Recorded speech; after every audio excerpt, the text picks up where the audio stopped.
माझी आजी जवळपास 5.5 फूट उंचीची, रंगानं गोरी असूनही उन्हा पावसानं रापलेल्या त्वचेची.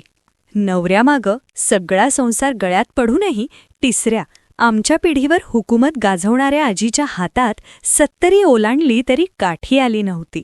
दात सगळे शाबूस तर होतेच, पण मोत्यासारखे चमकत राहायचे. डोकीत एकही केस काळा नव्हता. विशाल कान, धारदार नाक, चेहऱ्यावर सुरकुत्या पडूनही तरुणपणाच्या सौंदर्याची जाणीव करून देणारी चेहऱ्याची ठेवण. ताठ कणा, पायात जुन्या वळणाच्या नालाच्या वाहणा, अंगात चोळी आणि हिरवं व लाल अशी 2 रंगांची 9वारी इरकल लुगडी. कपाळावरचं गोंदणं दिसू नये म्हणून त्यावर लावलेला बुक्का. आजीच्या छत्रछायेखाली आमचे सर्व कुटुंब गुण्या गोविंदाने नांदत होते. आमच्या घरी एक गावरान गाय होती. तिला आम्ही कपिली म्हणायचो. एकाआड एक वेताला तरी खोंड ती नक्के द्यायची. त्यामुळं दावणीला कायम कपिलीचीच बैल असायची. कपिली दूधही भरपूर द्यायची. आमचे वडील किंवा काका धार काढायला निघाले की ग्लास घेऊन आमचा मोर्चा गोठ्यात. गायीनं पान्हा सोडला की वासरू आखडायचं न चरवीतल्या दुधाच्या धारांचं संगीत ऐकत चरवी भरण्याची वाट बघायची. चरवी भरली की पुन्हा वासरू सोडायचं न ग्लास घेऊन लाईनीत उभरायचं. तिथंच मग ते धारोष्ण दूध आमच्या ग्लासात यायचं आणि ते उबदार दूध मिशा येईपर्यंत पीत राहायचं. तिथंच संपवून घरात यायचं. राहिलेली अर्धी चरवी घरात आली की म्हातारी ढाळजंतनं सोप्यात अवतरायची. तिथंच बसून राहायची. हातातील माळेचा एक मणी उडत काहीतरी पुटपुटत राहायची.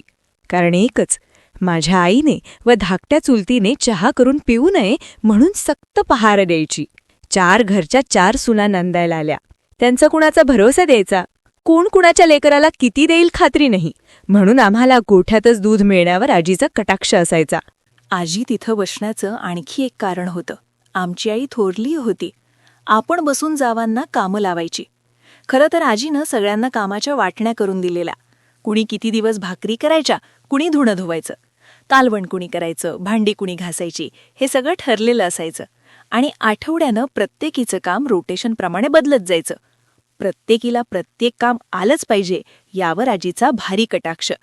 येत नसेल तिला ती शिकवायची, पण कामातनं कुणाची सुटका नसायची.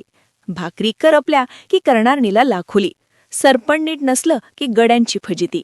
स्वयंपाक झाला की आधी आमची बाळगोपाळांची पंगत बसायची. आजी पुढं सरकायची ना आमची आई जेवायला वाढायची किंवा कुणी काकीही. पण वाढतानाही आजीचा जागता पहारा. धपाटे घालू घालू खाऊ घालायचं. कुणाला खरकटं ठेवू द्यायचं नाही. आमच्या जेवणानंतर रानातल्या भाकरी बांधल्या जायच्या आणि नंतर सगळ्या बायका मिळून जेवायच्या. 10च्या दरम्यान पोरांना शाळेत पिटाळून दुपारच्या कामाचं नियोजन करून मग आजीची स्वारी ढाळजत येणार. बसता बसता झोपी जाणार, पण झोप भारी सावध. कुठंही खुट्ट झालं की आजी तट्ट जागी. फानोसा घेऊन पुन्हा डोळं झाकणार. चेहऱ्यावर झोप असला तरी कानोसा जागता जायचे. झोप होता होता गल्लीतल्या बायका जमल्या की वाकळ शिवायचं असो, शेंगा फोडायचं असो की धान्य निवडायचं असं, सगळ्या मिळून एकमेकींची कामं करायच्या. गल्लीतल्या बायका येतानाच कामं घेऊन यायच्या. गप्पा व्हायच्या. सासूरवास, जाच अशा सगळ्यांच्या चर्चा. आमची ढाळच म्हणजे गावाचं वर्तमानपत्र होतं आणि आजी त्याची संपादक होती. तर सगळ्या बातम्या तिथं यायच्या.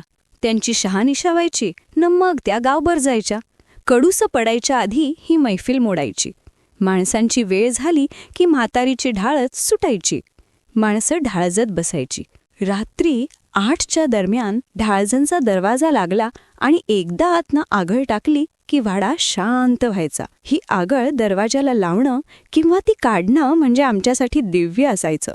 मुळात ही 6 फुटांची लांब आणि 1.25 फूट रुंद अशी सागवानी आगळ एका भिंतीतल्या देवळीत आरपार जायची.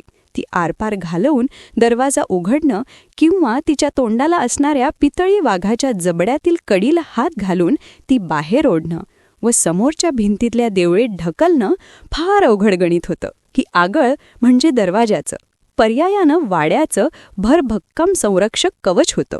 दुपारीही एकदा आघळ टाकली की उन्हाचं, सुट्टीचं आम्हाला बाहेर पडायला संधी नसायची.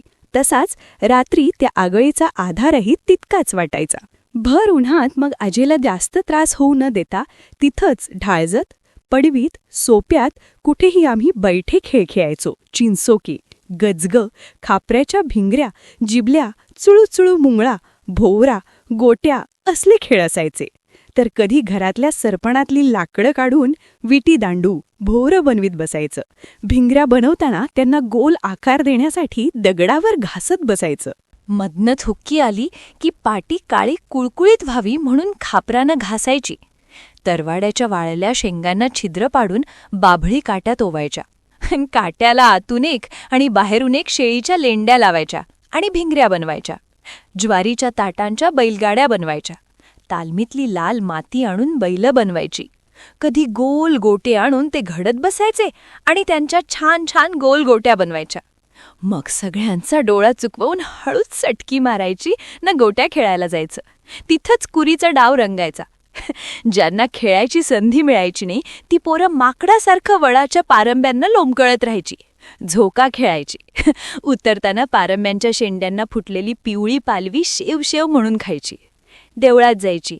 घंटी वाजवून म्हाताऱ्यांची झोपमोड करायची. एखाद्या भर दुपारी मग तिथनंच मोरचा विहिरीकडे वळवायचा. मनसोक्त पोहायचं. शिवणं पाणी खेळायचं. मुटकं टाकून पाणी उडवण्याची शर्यत लागायची. कंटाळा आला की ओल्या अंगानं तिथंच मातीवर लोळत पडायचा. चटके बसायला लागले की पुन्हा पाण्यात उड्या. ठकून घरी यायचं आणि भाकरीवर उड्या टाकायच्या. लाल डोळं आणि पांढरं पडलेलं अंग बघून आजीचं बोलणं खायचं. असल्या सगळ्या निसर्गदत्त वातावरणात बालपण आकारत होतं.